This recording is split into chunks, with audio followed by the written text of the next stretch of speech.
ఏంది నేను మనోజ్‌తో ఒక వీడియో చేశాను. బిగి బిగిరా ఆ! ఆ! తుమ్మె ఆ! మంచి హిట్ 10 మిలియన్స్. అవును. 10 మిలియన్స్ అంటే ఎంతమందండి? చూసాను. ఎంత? 1,00,00,000 మంది. సో, అక్కడ ఆ డాన్స్ రీల్ చూడగానే అంటే నేనెప్పుడు చేయలేదు కదా ఎవరితో. హ్మ్. రొమాంటిక్‌గా డాన్స్ చేయలేదు. హ్మ్. ఆహ్, ఆ రీల్ చూడగానే కామెంట్స్ అన్నీ ఎన్ని వేల కామెంట్స్ అనుకుంటున్నారు. హ్మ్. వేలు. హ్మ్. డిలీట్ చేయలేక ఇది పోయింది. హ్మ్. నేను కామెంట్ సెక్షన్ ఆఫ్ చేయలేదులే. పెట్టాను చూద్దామని. కానీ అందులో ప్రతి ఒక్కడు ఒకటే మాట. ఏంటి? హ్మ్. నాకు తెలిసి ఇది మొగుడిని లేపెత్తది. హ్మ్.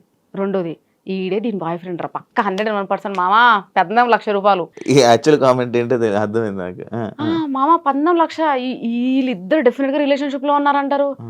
సార్ మనోజు అతను ఏంటో కూడా నాకు తెలియదు. ఆ! స్టూడియో ఉందని ఒక అబ్బాయి చెప్పాడు. హ్మ్. స్టూడియోకెళ్ళాం చూసాము. హ్మ్. ఆ స్టూడియోలో డాన్స్ రీల్ అంటే నా సాంగ్ ఏమంటారు హ్మ్. ప్రమోషన్ రీల్ చేసాము. హ్మ్. దాని తర్వాత అట్లా తను తెలుసు.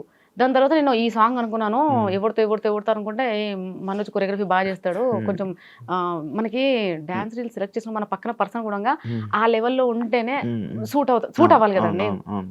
సో, అట్లని చెప్పి అతన్ని సెలెక్ట్ చేశాను. హ్మ్. నేను ఇప్పటికి ఒక కాల్ కూడా మాట్లాడలేదు తనతో. హ్మ్. జస్ట్ ఓన్లీ ఒక message Manoj coming to studio హ్మ్. ఈ రీల్ ప్లాన్డ్. ఓకే మేడం రండి. హ్మ్. అంతే. హ్మ్. మళ్ళీ ఎప్పుడు నాకేదైనా ప్రమోషన్ వచ్చినప్పుడు మాత్రమే తనని నేను పింగ్ చేస్తా. హ్మ్.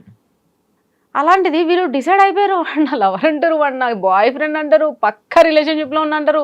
హస్బెండ్‌ని లేపేస్తా అంటారు.